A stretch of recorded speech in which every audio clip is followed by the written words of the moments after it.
Fishing is one of the oldest professions on earth, and fishermen have been fishing for as long as human beings have been alive.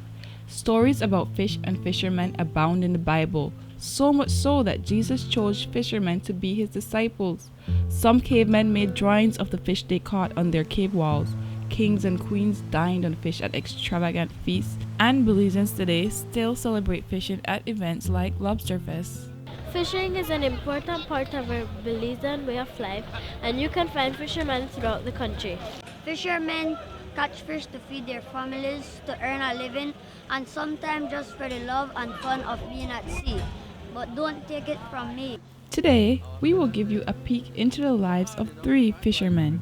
Enrique Alamina, who still owns boats but is retired from going out fishing. Alberto Arjona, who is an active fisher specializing in catching lobster the old-fashioned way, and Wayne Matura Jr., known as Juni, is a second-generation fisher still working with his father, and both are still making their own fishing nets. You got to make 36 wide knot to the head, to the top, and after that you put 2 plain row, then you put 36 wide and 12 wide, 12 after that, 12 wide and wrong after that. Then you go again, 2 plain row, 12 wide now. That's it to the length you want. If you want it 400 foot, 400 match or 500 match, you determine the amount you want.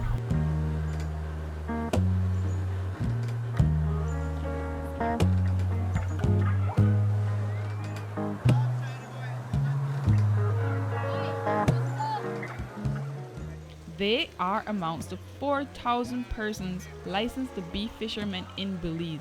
Like other fishermen, Judas says from his childhood he has been around his father learning the trade, and today enjoys being a fisherman despite the challenges. Is fishing getting harder in Belize?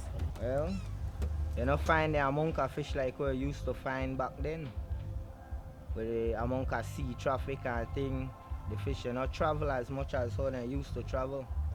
All the shipping lane, fish traveling and then channel and thing, and the shipping industry, slow down that a lot, check. Well, now it's getting a little harder, yes, than before, More fishermen than in time when my pa used to fishing. Now it's got a lot of fishermen, and they had more product, like more lobster, more conchs in the sea than right now. Like right now have a lot of fishermen, and now it's scarce. Moreover, the gas prices gone up and so. And then when we use mostly machine, they have it the hardest.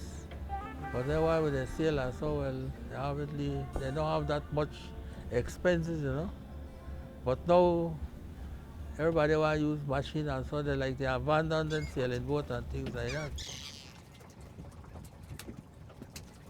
Many Belizeans are not aware of the challenges, and when it comes to fish on their plates, all they want to know is that it is there for them to eat. So we just had to ask. What is Belizean's favorite fish to eat? Mostly black snapper, red snapper. Some like the tarpon too. But preferable, I think the black snapper. Snappers, red snapper, black snapper, silk snapper, cherry red snappers. They are the prettiest one. And every Belizean has either seen or at some time eaten a snapper. Belize has 15 species of snapper, and they vary in color, shapes, and sizes. But one thing we can all agree on, they are one delicious fish to eat. According to the fish base, these 15 well-known snappers in Belize are mutton snapper, schoolmaster snapper, blackfin snapper, gubera snapper, gray snapper, dog snapper, mahogany snapper, vermilion snapper, vein snapper, silk snapper, queen snapper, wenchman snapper, cardinal snapper, and the ever popular southern red snapper and yellowtail snapper.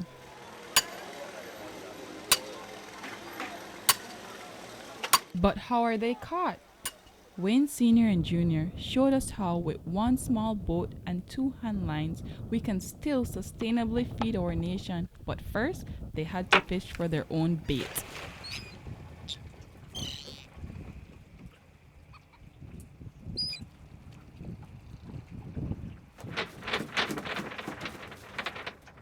What is the coolest fish you ever caught? Coolest fish. I think one tarpon. Catch one big tarpon about 45 pounds. It have to be on tarpon. Maybe on tarpon, the biggest one I ever caught had approximately about 2 times the size of me. I have 5'4". So you can imagine how big that. That was a very excited fish for catch.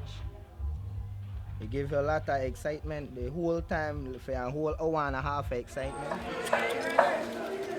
Because humans have become so good at fishing, we have taken too many fish from the ocean too quickly. That's called overfishing. But don't take it from us, let's ask the fishers. Do we still have lot of fish in the sea or less? Well, we still have a really lot of fish in the sea, but not as much as before. Definitely not as much as before. You have a little more scarcer on the shallow part, you know. But in the deep, they don't have much fishermen that fishing in the deep, you know. In the deep, you have, in say about 25, 30 fathom waters and so on, going deeper, you have a lot of fish. But we don't start the fishing for there yet. Now, fishermen have to work very hard to find and catch fish for us to eat. If we don't slow down our fish consumption, there might be no fish left for our grandchildren. More time and fuel is spent, and sometimes only baby fish are caught and have to be thrown back in the waters with the hope that they will be left to grow. But it's not too late to fix the problem, and luckily, fishermen tend to be problem solvers by nature. The reserve and stuff will help a bit, but like I said, they have to have a standard size of fish that they should harvest, and you know, a certain size that they shouldn't harvest, or say have a certain, you know, standards of how they catch a fish, you know, according to size. Cause certain size, if you catch all the small one, then where remain no nice one now left. And people, some people want small one, but most people want big fish.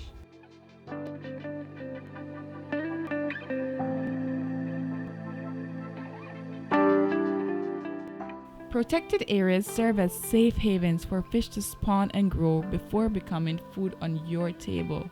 Mangroves are especially important because they are the nurseries for baby fishes, just like the nurseries our mom and dads have for their babies. These are the mangroves that developers want to clear and we underappreciate, but they're important for the continued existence of fish. We hope, like Roberta Novella and Kelsey Longsworth, you too learn about the fish we eat and will value the marine environment they call home.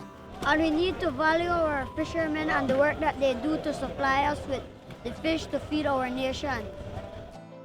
To the fishermen we say, fish responsibly so the generations to come will enjoy the bounty we are now enjoying.